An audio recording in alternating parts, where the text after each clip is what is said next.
अस्सलाम वालेकुम। पैटर्न्स के टेस्ट का क्वेश्चन नंबर 1 हम आज डिस्कस करते हैं और 2। क्वेश्चन नंबर 1 में लिखा हुआ है the sequence of diagram below shows small black and small white squares in an arrangement to form large squares. Diagram number 1 बना हुआ है, डायग्राम 2 बना हुआ है, डायग्राम 3 बना हुआ है। The table below shows the numbers of black and white squares in each diagram. Diagram number 1 जो है इसमें ब्लैक स्क्वायर्स 5 है, वाइट स्क्वायर्स 4 हैं और total number of black and white squares 9 है। डायग्राम नंबर 2 बना हुआ है, उसमें आपके पास ब्लैक वाले 13 स्क्वायर्स हैं, वाइट वाले 12 हैं और टोटल जो है वो 25 है। ठीक है जी। डायग्राम नंबर 3 जो बना हुआ है उसमें 25 ब्लैक स्क्वायर्स हैं और 24 वाइट स्क्वायर्स हैं और टोटल जो है ना वो 49 स्क्वायर्स हैं। अब आपको ये बताना है कि डायग्राम नंबर 4 जो होगा, यानी कि इससे अगला जो डायग्राम होगा ना, उसमें क्या हो रहा होगा। तो आपने बेसिकली ये जज करना होगा कि यार किस तरह से चीज़ें चल रही हैं, किस तरह से चीज़ें आगे बढ़ रही हैं, किस तरह से जो है ना वो चीज़ें नज़र आ रही हैं। अब देखिए, एक चीज़ जो मैंने ऑब्जर्व करी है ना, वो ये ऑब्जर्व करी है कि जो वाइट बॉक्सेस होते हैं, जो वाइट बॉक्सेस होते हैं ना, उसकी तादाद जो होती है ना वो ब्लैक बॉक्सेस से एक कम होती है। ठीक है ना, मैं वापस से रिपीट करूंगा, जो वाइट बॉक्सेस हैं उसकी जो तादाद है ना वो ब्लैक बॉक्सेस से एक कम है। दूसरी चीज़ जो मैं ये ऑब्जर्व कर रहा हूँ वो ये है कि ये जो पहले केस में टोटल आपके पास number of black and white squares आए थे वो 9 आए थे। 9 किस तरह से आए थे? स्क्वायर है ना, तो तीन चीज़ें यहाँ हैं, तीन चीज़ें यहाँ हैं, तो आप 3 into 3 कर लो तो 9 बनेगा। फिर टोटल नंबर 25 कैसे आया था? 25 इस तरह से आया था कि अगर आप देखो तो 5 चीज़ें यहाँ हैं, 5 चीज़ें यहाँ हैं। आप 5 into 5 करो, 25 आएगा। गिनती भी कर लो, वरना इस तरह से अगर मल्टीप्लाई करते तो भी आ जाते। तीसरी चीज, डायग्राम नंबर 3 में यहाँ पर कितनी चीजें? 1 2 3 4 5 6 7। 7 चीजें यहाँ है और 7 चीजें यहाँ है, तो 7 into 7 49 चीजें थी। अच्छा, अब अगर डायग्राम नंबर 4 होगी, अगर डायग्राम नंबर 4 होगी तो आप देखिए ना, पहले जो है वो जो स्क्वायर बना हुआ था वो 3 into 3 का था, फिर 5 into 5 का था, यानी कि दो ज्यादा, फिर 7 into 7 का। तो इसका मतलब अगला जो स्क्वायर होगा ना वो 9 into 9 का होगा, क्योंकि जो स्क्वायर बनाए जा रहे हैं हर डायग्राम में, हर अगली डायग्राम का स्क्वायर जो है उसकी जो एक साइड है उसमें दो दो दो का फर्क आ रहा है। तो इसका मतलब ये हो गया कि नया वाला जो डायग्राम नंबर 4 बनेगा उसमें 81 ब्लैक एंड वाइट स्क्वायर्स होंगे, पहली चीज। दूसरी चीज मुझे जो देखने को मिली है वो ये है कि ब्लैक जो स्क्वायर्स होते हैं वो वाइट से एक ज्यादा होते हैं, एक ज्यादा। 25 24 एक ज्यादा। तो 81 के दो हिस्से अगर हम करें तो 41 और 40 होंगे, जिसमें 41 जो है वो 40 से एक ज्यादा होगा। करेक्ट। तो ये आपका जो पहला पार्ट है उसका आंसर बनता है। ठीक है जी। आपका आंसर जो बनता है वो ये बनता है कि अगर हम टेबल को कंप्लीट करें तो 41 40 और 81। अगले में लिखा हुआ है ए में, for each diagram how many more black squares are there than white squares? 1, एक ज्यादा है ना। बी में लिखा हुआ है on the table complete the column for diagram number 4, ये हमने कर लिया। सी में लिखा हुआ है write down an expression in terms of n for the total number of black and white squares in diagram. यानी कि आप एक जनरल इक्वेशन बना दो एन की टर्म्स में, जो इक्वेशन मैं यूज कर सकूं ब्लैक और वाइट स्क्वायर्स कितने हैं ये मालूम करने के लिए। कोई एक ऐसी जनरल इक्वेशन बना दो ताकि मैं उसमें एन पुट इन करूं। ठीक है ना, एन यानी कि जो एन क्या है? एन है डायग्राम का नंबर। तो मुझे जो है ना क्या पता चल जाए? डायग्राम का नंबर डालने से टोटल नंबर ऑफ स्क्वायर्स पता चल जाए, डायग्राम का नंबर डालने से टोटल नंबर ऑफ स्क्वायर्स पता चल जाए, डायग्राम का नंबर डालने से टोटल नंबर ऑफ स्क्वायर्स पता चल जाए। तो ऐसा क्या करें हम? अच्छा, अब देखें ये 9 कैसे बना है? 3 का स्क्वायर। डायग्राम नंबर 1 था, अगर डायग्राम नंबर 1 था तो उसकी एक साइड पर 3 स्क्वायर थे, 3 छोटे स्क्वायर्स थे, और 3 into 3 से जो है ना वो 9 आ रहा था। अच्छा, जब डायग्राम नंबर 2 था तो डायग्राम नंबर 2 में क्या हो रहा था, डायग्राम नंबर 2 की एक साइड पर 5 छोटे स्क्वायर थे, दूसरी साइड पे छोटे 5 स्क्वायर थे, और इसीलिए 5 इंटू 5 से 25 आ रहा था। डायग्राम नंबर 3 जब था तो उसमें क्या हो रहा था, डायग्राम नंबर 3 जब था तो उसमें पहली साइड पे 7 चीजें थी, दूसरी साइड पर 7 चीजें थी, और 7 इंटू 7 से 49 आ रहा था। अब हमें कोई ऐसा इक्वेशन बनाना है जिससे ये इससे कनेक्टेड हो। अच्छा, मुझे एक चीज नजर आ रही है कि डायग्राम नंबर 1 था तो एक साइड पर 3 स्क्वायर थे, ठीक है। जब डायग्राम नंबर 2 था तो एक साइड पर कितने स्क्वायर थे, 5। जब डायग्राम 3 था तो एक साइड पर कितने स्क्वायर थे, 7। तब जरा क्या इन दोनों का कोई ताल्लुक बन रहा है। डायग्राम नंबर 1 था तो एक साइड पर 3 चीजें थी, यानी कि 2 ज्यादा। डायग्राम नंबर 2 था तो एक साइड पर 5 चीजें थी, यानी कि 3 ज्यादा।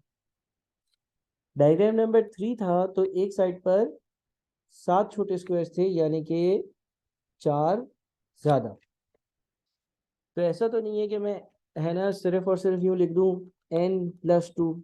n+2 नहीं लिख सकता, क्योंकि अगर डायग्राम नंबर 1 होगा, इनकी जगह 1 डाला, 1+2 3 बनेगा, तो इसमें तो चल जाएगा, लेकिन दूसरे दो में नहीं चलेगा।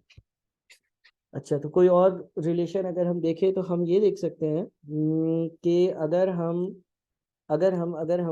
जो डायग्राम का नंबर है, यानी कि अगर पहली डायग्राम है, ठीक है ना, तो अगर हम इसको 2 से मल्टीप्लाई कर दें और उसमें 1 ऐड कर दें तो 3 बनता है, बन जाता है। अच्छा, डायग्राम नंबर 2 है तो 2 को 2 से मल्टीप्लाई अगर करें और 1 ऐड करें तो 5 बन जाता है। 2 इंटू 2 4, 4 प्लस 1 5। अच्छा, अगर डायग्राम नंबर 3 है तो 3 को 2 से मल्टीप्लाई करें तो 6 बन जाएगा, 6 में 1 ऐड करते तो क्या 7 बन जाता है, हाँ। तो इस तरह सोचते सोचते मेरे दिमाग में ये आ रहा है कि इक्वेशन होगी 2n+1 का स्क्वायर, जहां पर n क्या रिप्रेजेंट करेगा कि क्या वो पहली डायग्राम है, दूसरी है, तीसरी है, चौथी है। कैसे, फॉर एग्जाम्पल कोई बोले कि भाई डायग्राम नंबर 1 है और उसमें कितने टोटल स्क्वायर होंगे, तो तुम 2 × 1 + 1 का होल स्क्वायर करोगे तो ये बनेगा 2 × 1 2, 2 + 1 3, 3 का स्क्वायर 9। मिसाल के तौर पर आप जो है ना, आपको अगर कोई बोले कि डायग्राम नंबर 2 में कितने स्क्वायर होंगे, तो आप n की जगह 2 पुट करोगे, 2 × 2 + 1 का स्क्वायर, 2 × 2 4 होगा, 4 + 1 5 होगा, 5 का स्क्वायर 25 होगा। मिसाल के तौर पर अगर आपको कोई बोल दे कि डायग्राम नंबर 3 में कितने स्क्वायर होंगे, तो आप 2 × 3 + 1 का स्क्वायर करोगे तो 2 × 3 6, 6 + 1 7, 7 का स्क्वायर 49। तो ये इक्वेशन जो है ना वो मुझे समझ में आती है, 2n+1 का होल स्क्वायर। क्वेश्चन नंबर 2 पर चलते हैं। क्वेश्चन नंबर 2 में लिखा हुआ है the first 5 terms of a sequence are 17 11 5 -1 -7। Find in terms of n an expression for the nth term of this sequence. Again, अगर आपके पास पहली टर्म है, तो वह है 17। दूसरी टर्म जो है वो कितनी है, दूसरी टर्म जो है वो है 11। तीसरी जो टर्म है वो क्या है, तीसरी जो टर्म है वो है 5। चौथी जो टर्म है वो क्या है, चौथी जो टर्म है वो है -1। और पांचवी जो टर्म है वो क्या है, पांचवी जो टर्म है वो है -7। अब हो क्या रहा है, हर अगली टर्म में, हर अगली टर्म में, हर अगली टर्म में, हर अगली टर्म में 6 कम हो रहा है, 6 कम हो रहा है, 6 कम हो रहा है, 6 कम हो रहा है, ठीक है ना। यानी कि कोई एक वैल्यू है, उसमें से 6 कम हो जाता है, तो मुझे ये पता चल जाता है कि नंबर क्या होगा।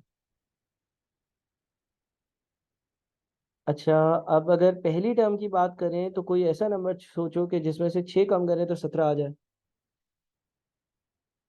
अगर हम 23 में से 6 कम करते हैं तो 17 आ जाता है, हाँ। अच्छा, फिर दूसरी टर्म में 2 बार 6 कम हुआ है ना, तो अगर मैं 23 में से 2 बार 6 माइनस करता हूँ, 2 × 6 12, 23 -12 इज 11, तो आ जाता है 11 ऊपर, सही चल रहा है। अच्छा, अगर 23 में से मैं 3 बार 6 माइनस कर देता हूँ, 3 6 18, 23 - 18 यानी कि 5, सही चल रहा है। इसका मतलब मैं जनरल फॉर्म लिख सकता हूँ 23 - 6n। जिसमें n बता रहा होगा कि कौन सी टर्म है, और उससे जब 6 मल्टीप्लाई होगा और 23 में से माइनस होगा तो हमारा आंसर आ जाया करेगा। अगला बोलता है find nth term of a different sequence is found the nth term of a different sequence S n of a different sequence is found to follow the formula. एक अलग ही कोई सीक्वेंस है, उसका ये फॉर्मूला है। Work out the first 4 terms of this sequence. First 4 term ढूंढने के लिए पहले आप जो है ना वो n की जगह 1 डालोगे।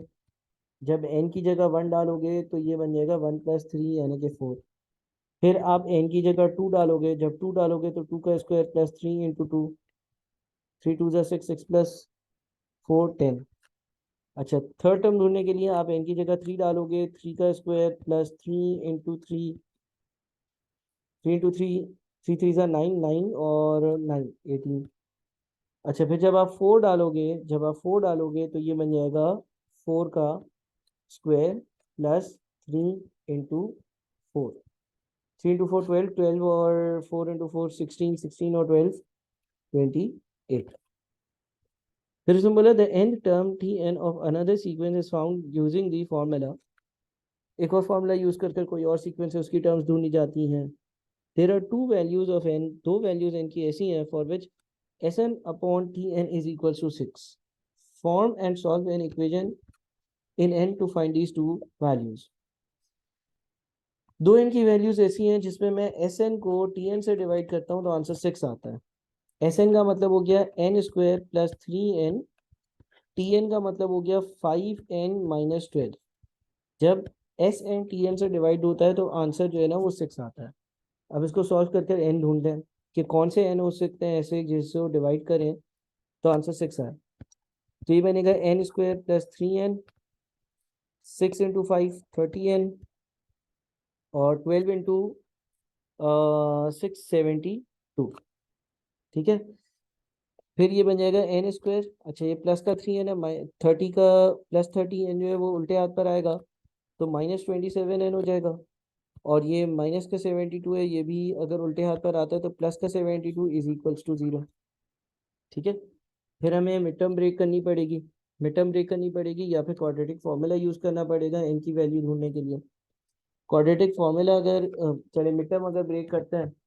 अब मिड टर्म ब्रेक करना है या क्वाड्रेटिक फॉर्मूला यूज़ करना है, ये एक सेपरेट लेक्चर में डिस्कस किया है।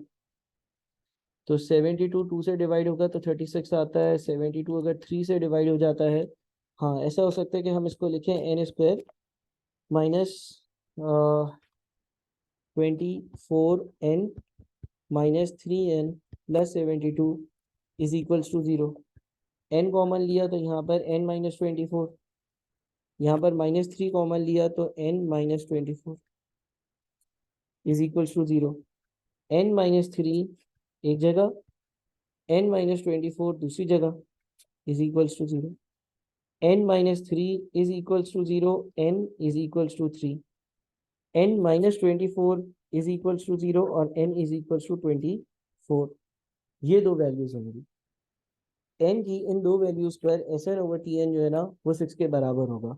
देखिए Sn की जनरल फॉर्म क्या है? Sn की जनरल फॉर्म है n स्क्वायर प्लस 3n, और Tn की जनरल फॉर्म क्या है? Tn की जनरल फॉर्म है 5n माइनस 12। अब मिसाल के तौर पर अगर n3 हो तो ये बन जाएगा 3 का स्क्वायर प्लस 3 इंटू 3, यानी कि ये बन जाएगा 18। 3 का स्क्वायर 9 प्लस 3 इंटू 3 9 दूसरा 18। और यहाँ पर अगर 3 पुट इन करेंगे तो 5 इंटू 3 माइनस 12, 5 इंटू 3 15, 15 में से 12 माइनस किए तो 3। और आप देख रहे हैं 18 डिवाइडेड बाई 3 जो है वो 6 बनता है। इसी तरह से 24 पर भी ऐसा ही होगा। अगर हम 24 की बात करेंगे तो 24 का स्क्वायर प्लस 3 इंटू 24 है ना, ये मैंने एस एन के फॉर्मूले में पुट इन किया। तो ये जब 24 का स्क्वायर प्लस 3 इंटू 24 होगा तो ये बन जाएगा 648। और टी एन में पुट इन करते हैं तो 5 इंटू 24 माइनस 12, 5 इंटू 24 माइनस 12 यानी कि 108। और अगर आप 648 को डिवाइड कर देते हो 108 से तो ये भी 6 आता है। मजीद सवालात सीक्वेंसेस के अगले इंशाल्लाह लेक्चर्स में डिस्कस करते हैं।